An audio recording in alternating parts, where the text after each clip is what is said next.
قرآن مجید کا جو یہ میوزک ہے، قرآن کے الفاظ کا جو حسن ہے، جہاں تک حسن معنوی ہے وہ تو ہر لفظ میں ہے، لیکن یہ حسن ظاہری، حسن صوتی، حسن لفظی، یہ اپنے کلائمیکس پر آپ کو نظر آئے گا سورہ رحمان میں۔ اس کی 4 آیات پر ذرا توجہ کریں گے، عجیب حقائق سامنے آئیں گے۔ جہاں یہ قرآن مجید کے حسن صوت اور حسن لفظی کی معراج ہے، وہیں اس کی پہلی 4 آیات میں 4 چوٹی کی چیزوں کا ذکر ہے، سب سے اونچی چیزیں۔ پہلی آیت کیا ہے؟ الرحمن۔ ایک آیت ہو گئی۔ رحمان کیا ہے؟ اللہ کا نام ہے۔ کبھی آپ نے غور کیا اللہ کے ناموں میں سب سے پیارا نام کون سا ہوگا؟ رحمان۔ کیوں؟ اس کا مادہ کیا ہے؟ رحمت۔ ہمیں سب سے بڑھ کر جس چیز کی ضرورت ہے وہ کیا ہے؟ رحمت خداوندی۔ نام اچھی طرح سن لیجئے اس حضور کے قول کو۔ حضور فرماتے کوئی شخص جنت میں مجرد اپنے عمل کی بنیاد پر داخل نہیں ہو سکے گا جب تک کہ رحمت خداوندی دستگیری نہ کرے۔ کسی صحابی نے بڑی ہمت اور جرأت کا ثبوت دیا کہ پوچھ لیا کیا حضور آپ بھی؟ جب آپ نے فرمایا کوئی شخص داخل نہیں ہو سکتا جنت میں محض اپنے عمل کی بنیاد پر جب تک کہ رحمت خداوندی جو ہے وہ دستگیری نہ فرمائے۔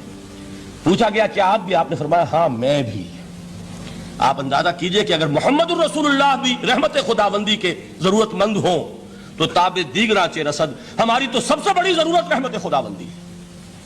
اب یہ رحمت جو ہے قرآن مجید میں اللہ تعالیٰ کی یہ شان 2 الفاظ کے ذریعے سے آتی ہے، رحیم اور رحمان۔ اور کوئی مادہ نہیں ہے جس سے 2 نام بنتے ہوں اللہ کے، لیکن یہ مادہ ہے واحد رحمت کا کہ جس سے رحمان بھی ہے رحیم بھی ہے۔ رحیم صفت مشبہ ہے، رحمت دائم ہو جائے گی، مستقل ہوگی تو رحیم کہیں گے۔ اور رحمان، اس میں رحمت کی ہے وہ شان ہے کہ جیسے ٹھاٹھے مارتا ہوا سمندر ہو، ہیجان کی کیفیت، طوفانی کیفیت، رحمت خداوندی کا طوفانی جوش، وہ ہے رحمان۔ تو یہ اللہ تعالیٰ کے ناموں میں سب سے پیارا نام۔ اب آگے چلیے، الرحمن علم القرآن، رحمان نے قرآن سکھایا۔ رحمت خداوندی کا سب سے بڑا مظہر، رحمان کی رحمانیت کا سب سے بڑا مظہر قرآن ہے۔ ان میں جو منطقی ربط ہے اس کو سمجھتے جائیے۔ اچھا آپ یہ سوچئے، جو علم بھی انسان کو حاصل ہوا وہ کس نے دیا؟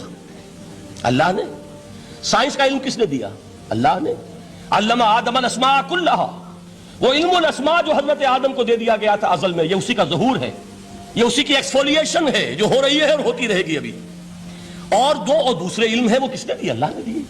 لا یحیطون بشیء من علمہ الا بما شاء، مخلوق میں سے کوئی اللہ کے علم میں سے کسی شے کا احاطہ نہیں کر سکتا مگر وہ جتنا اللہ دینا چاہے۔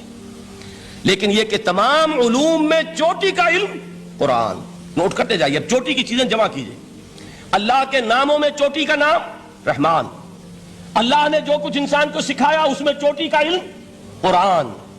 خلق الانسان، انسان کو پیدا فرمایا۔ سوال یہ کہ حیوانات کو کس نے پیدا فرمایا؟ آسمان کس نے پیدا کیے؟ زمین کس نے پیدا کی؟ فرشتے کس نے پیدا کیے؟ کیا مطلب خلق الانسان؟ اس کی تمام مخلوقات میں اس کا کلائمیکس، اس کی تخلیق کی معراج، اس کے تخلیق کا نقطہ عروج انسان ہے۔ یہ ہے کہ جو مسجود ملائک بنا ہے۔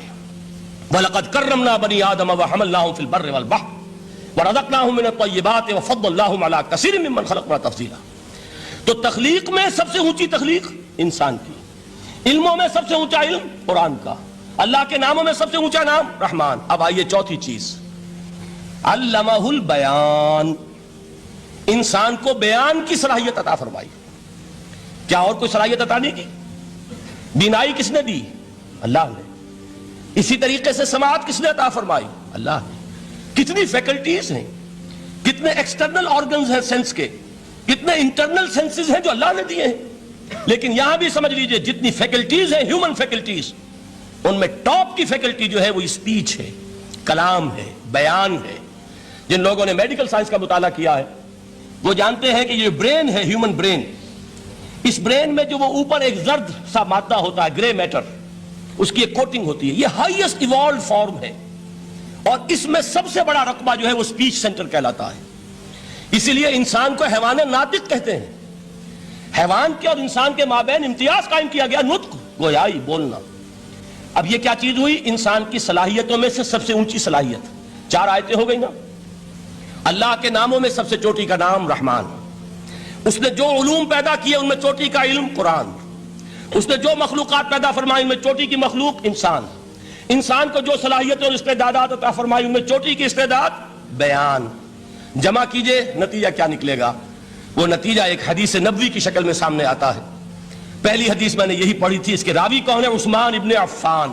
میں حیران ہوتا ہوں وہ قافیہ یہاں بھی موجود ہے، رحمان قرآن، بیان انسان، عثمان عفان، باپ کا نام بھی اسی وزن پر ہے، عثمان ابن عفان۔ عن عثمان ابن عفان رضی اللہ تعالی عنہ قال قال رسول اللہ صلی اللہ علیہ وسلم، حضرت عثمان شہید مظلوم ذو النورین رضی اللہ تعالی عنہ فرماتے ہیں کہ اللہ کے رسول صلی اللہ علیہ وسلم نے فرمایا خیرکم من تعلم القرآن وعلمہ، تم میں سے بہترین لوگ وہ ہیں جو قرآن سیکھیں اور سکھائیں۔ قوت بیان جو تمہاری ٹاپ فیکلٹی ہے، اس کا استعمال کسی گھٹیا کام کے لیے نہیں ہونا چاہیے۔ دیکھیں اردو میں محاورہ ہے کہ توپ سے مکھی نہیں ماری جاتی، توپ بنائی گئی ہے کسی بڑی شے کے لیے، مکھی مارنے کے لیے توپ استعمال نہیں ہوتی۔ یہ قوت بیان جو ہے، جو ٹاپ موسٹ فیکلٹی ہے ہیومن جو فیکلٹیز ہیں ان میں سے، اس کا استعمال بھی ٹاپ موسٹ ہونا چاہیے۔ قرآن کو بیان کرو، وہ جیسے کہ علامہ اقبال نے کہا ہے، بلکہ غالباً ان کے قبر پر آس پاس جو اشعار لکھے ہوئے ان میں سے ایک یہ بھی ہے، اگر یک قطرہ خونداری اگر مشتے پرے داری بیابامن تو آموزم طریق شاہ بازی را، اگر تمہارے اندر ایک قطرہ بھی خون کا ہے اور مٹھی بھر بھی پر اگر اللہ نے دیے ہیں تو میرے پاس آؤ کہ میں تمہیں شاہبازی کے طریقے سکھاؤں۔ اسی طرح جان لیجئے اگر اللہ نے قوت گویائی عطا فرمائی، اگر اللہ نے تمہیں حیوان ناطق بنایا، اگر اللہ تعالیٰ نے تمہیں یہ صلاحیت عطا فرمائی، اس صلاحیت کا مصرف دنیا کو نہ بناؤ، اس صلاحیت کا مصرف اللہ کے کلام کو پھیلانے پر اس کو صرف کرو۔ خیرکم من تعلم القرآن وعلمہ، خیر جب لفظ آتا ہے بغیر من کے، ورنہ تو آتا خیر من ہو تو یہ ہوگی کمپیریٹیو جو ایک ایڈجیکٹیو جو ہوتی ہے، لیکن یہ سپرلیٹیو ڈگری ہے جب بغیر من کے ہوگا۔ خیرکم دی بیسٹ امنگسٹ یو، جو تم میں بہترین لوگ ہیں وہ کون ہیں؟ من تعلم القرآن وعلمہ، جو قرآن سیکھیں اور سکھائیں، قرآن پڑھیں اور اسے بیان کریں۔